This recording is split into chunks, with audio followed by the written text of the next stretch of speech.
Hi. This is the tale of the Bubonic Plague. Join us as we dive into frozen in time mysteries. Before we begin, please like, subscribe, and hit the notification bell to be updated with our latest video. Now, let's get into our story. The disastrous mortal disease, known as the Black Death, spread across Europe in the years 1346 to 53. Originating in China, the disease spread west, along the trade routes across Europe, and arrived on the British Isles from the English province of Gascony.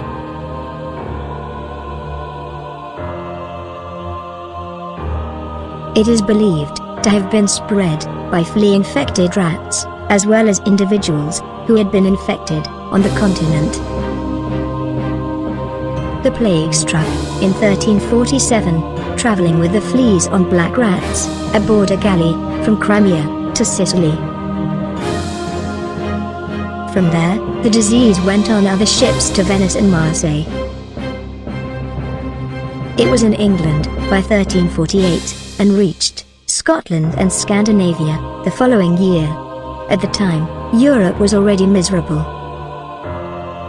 Like now, a change in climate was a contributor, in this case, not warming, but cold, the Little Ice Age, a centuries-long plunge in temperatures across the planet that wrecked the grain crops, leaving millions with nothing to eat, and stirred some to murderous attacks on the nobles.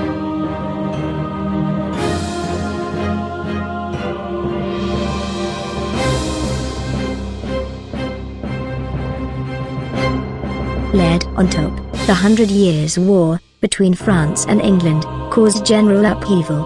When the plague arrived, European society, already on its back, all but disintegrated.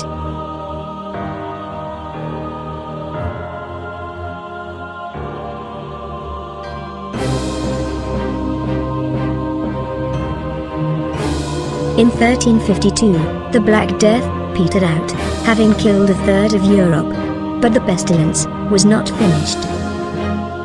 It returned 5 times before the end of the century, ultimately killing at least half the continent's pre-plague population of 80 million people, in some places, virtually everyone.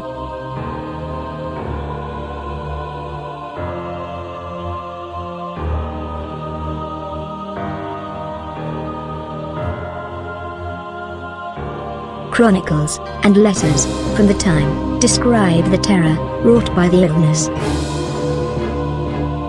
The Black Death was an epidemic of bubonic plague, a disease caused by the bacterium Yersinia pestis that circulates among wild rodents where they live in great numbers and density.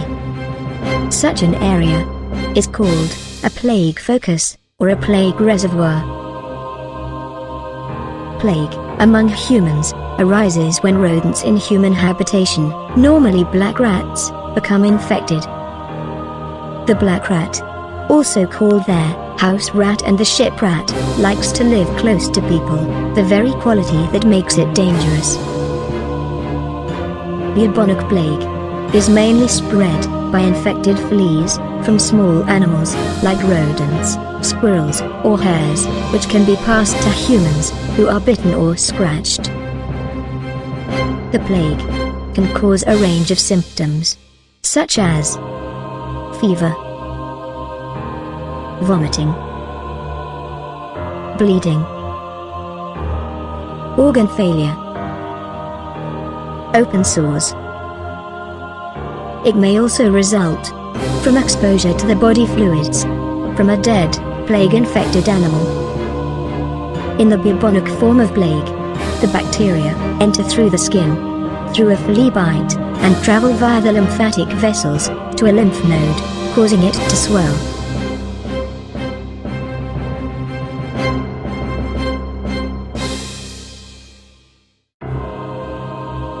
The most popular theory of how the plague ended is through the implementation of quarantines. The uninfected would typically remain in their homes and only leave when it was necessary, while those who could afford to do so would leave the more densely populated areas and live in greater isolation.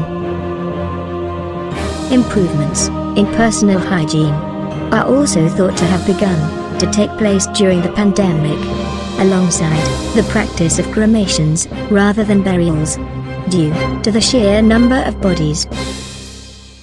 A common myth suggests that the plague's third epidemic was finally wiped out in London by the Great Fire of 1666.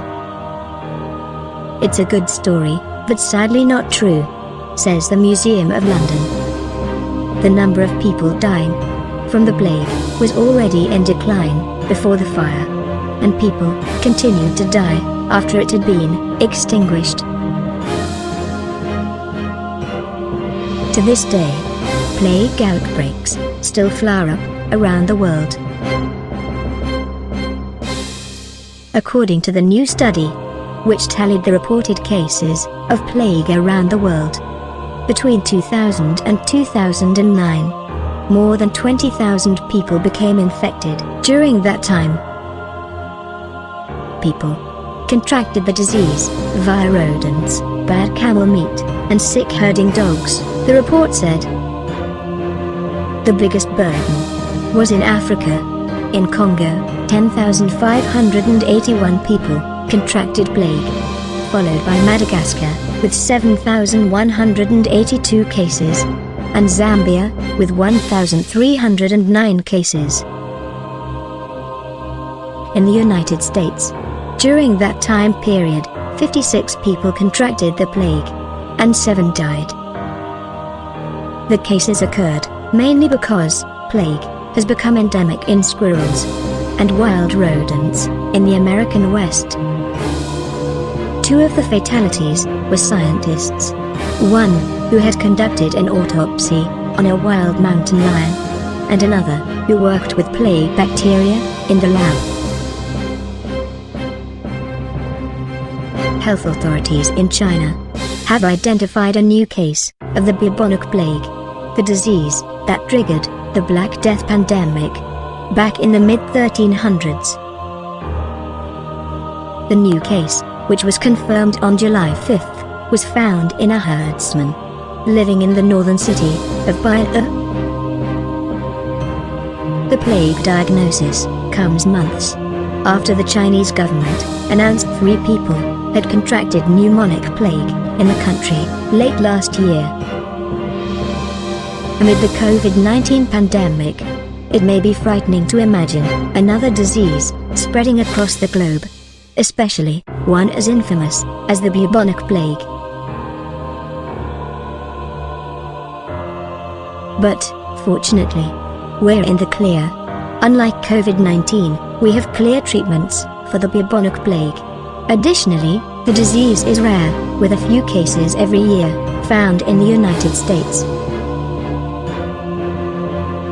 This means there's pretty much no chance we'd ever see a pandemic play out like the one in the 14th century. If the disease isn't treated immediately, the bacteria can spread in the bloodstream and cause sepsis or septicemic plague. If the bacteria infects the lungs, it can cause pneumonia or pneumonic plague.